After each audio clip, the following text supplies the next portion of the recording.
Tomáš Janovic je jemný a vzdelaný človek, ktorý už dlhé roky píše k nám do týždňa smutné anekdoty a sú to také veľmi krátke a veľmi čarovné vetičky, na ktoré sa každý týždeň tešíme.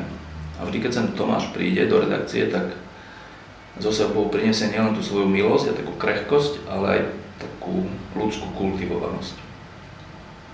Na druhej strane Drahoslav Machala je človek, ktorý bol pred rokom 89 v zoznamoch agentov ŠtB.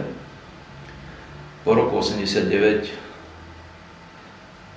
ťahal s Mečiarom, pôsobil v Matici, písal niečo ako deklaráciu zvrchovanosti Slovenska, písal do Slovenskej republiky, ktorá bola odpadom slovenskej žurnalistiky. A teraz napadol 75-ročného človeka a jeho manželku. Je to človek, ktorý bol poradcom Roberta Fica a údajne mu písal aj prejavy, čiže nie je to nejaký bezvýznamný poradca. A teraz mal byť poradcom ministra kultúry podľa informácií, ktoré som sa dočítal.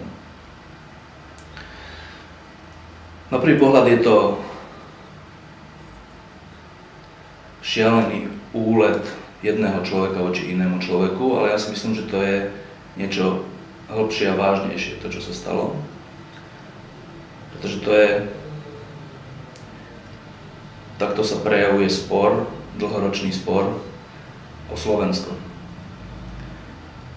Machala a jemu podobní sú ľudia, ktorí sa búchajú do prs a hovoria, že oni sú tí jediní, praví, starí, najväčší Slováci. A my ostatní sme zradcovia. Takto je to 20 rokov a je len paradoxné, že teraz počúvame z úst novej garnitúry vládnej, že konfrontácie už bolo dosť a trebalo by spolupracovať. No veď spolupracujme. Ale tú konfrontáciu sem tých 20 rokov vnášate vy.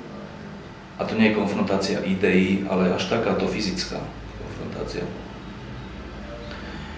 Ja myslím, že to je ten spor o Slovensko, že tu nikdy nešlo o to, že či Slovenská republika áno alebo nie, či Slováci áno alebo nie, ale že aká Slovenská republika.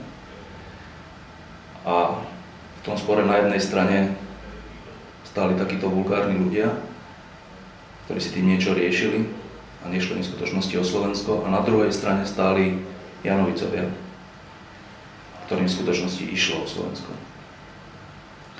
A to, čo sa stalo včera na ulici, to len ilustruje. Tomáš, to, čo sa ti stalo, sa nikdy nemalo stať, je nám to všetkým ľúto a celá redakcia stojíme za tebou a myslíme na teba aj na tvoju manželku.